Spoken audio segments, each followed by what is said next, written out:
So this is a bone, and this is what goes into bone broth. You would take this, dump it in a pot of water. Well, so first we put it on the bandsaw. Sorry. Into a slightly smaller bone. You need to cut this down, because who's got a pot of water this big? I mean, you we do, yeah. Well.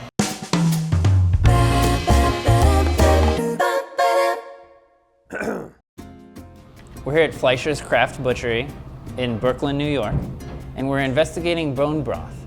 The trend, the mystery. What is it?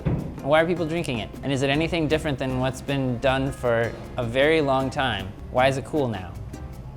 Why? You're asking me why? No.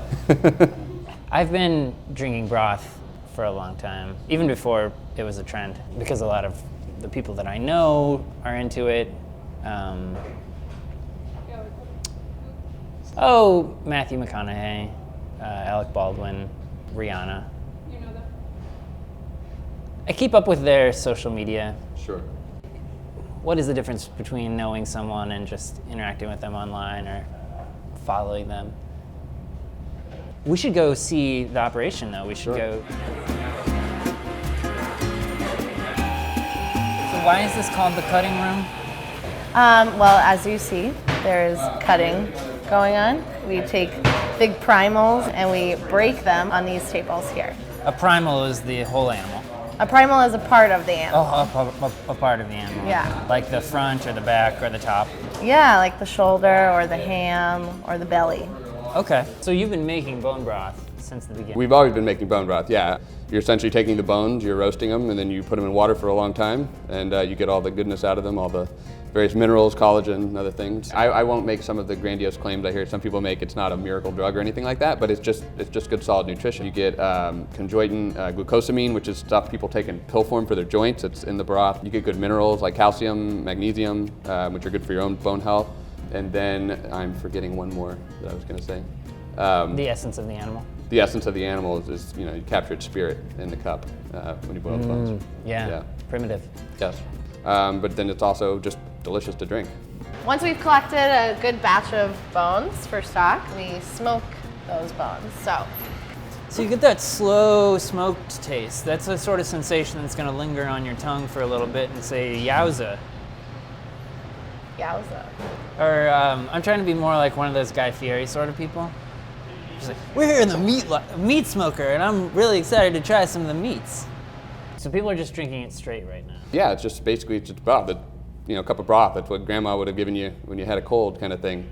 But it's nourishing, it's healthy, it's comforting. It's kind of ancient comfort food. So we showed some smoked pork bones. This is what they are right when they come off of the animal. We're not just doing this because it's trendy. This helps us hit our bottom line. We bought this animal before it even left the slaughterhouse. So it's in our best interest as well as the interest of the environment, and for respect for the animal, we want to use every single bit we can. Do you have any sense of why the demand has come back for it, or? Personally, I think it has a lot to do with the growing popularity of the kind of paleo diet trend. They've been big on bone broth as a health drink for quite a while, and it kind of broke into the mainstream this year, and it's just been kind of the hot beverage of the moment, which is funny considering it's tens of thousands of years old that people have been putting the bones in water and boiling them and drinking.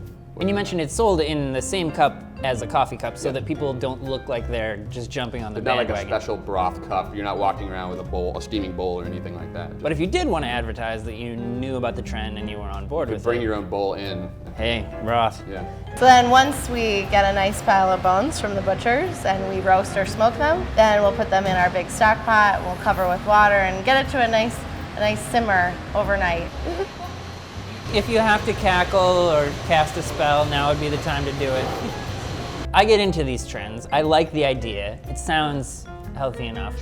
Where I feel like things go over the edge is then people start escalating the claims. Yes. Have you heard or seen anybody sort of making some specious claims about things, taking it too far? A lot of people claim, broth makes them feel really energized, which it's not a caffeinated drink, it's bone broth. But what's the downside to drinking this? It's hot, it's delicious, and it does have healthy stuff in it. So. And then what we're left with is this bone broth. So now we get to try it. Yeah. Okay.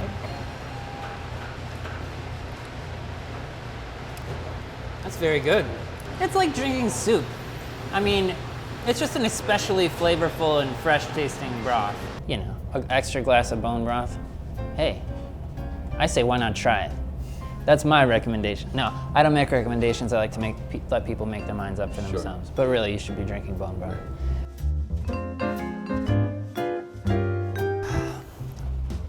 America, where you can turn your refuse into a profitable business if it's cool in Brooklyn. This is just a big, what do you call it, a paddle? Yeah, I mean a really big wooden spoon. This is a big wooden spoon. This is bigger than a lot of people have in their kitchen, but if you have a giant kettle and you're cooking for 1,000, this is about the size that you want to operate at. So you're gonna bring this to a slow simmer and then stir it for about 24 hours. You're gonna want to clear your schedule.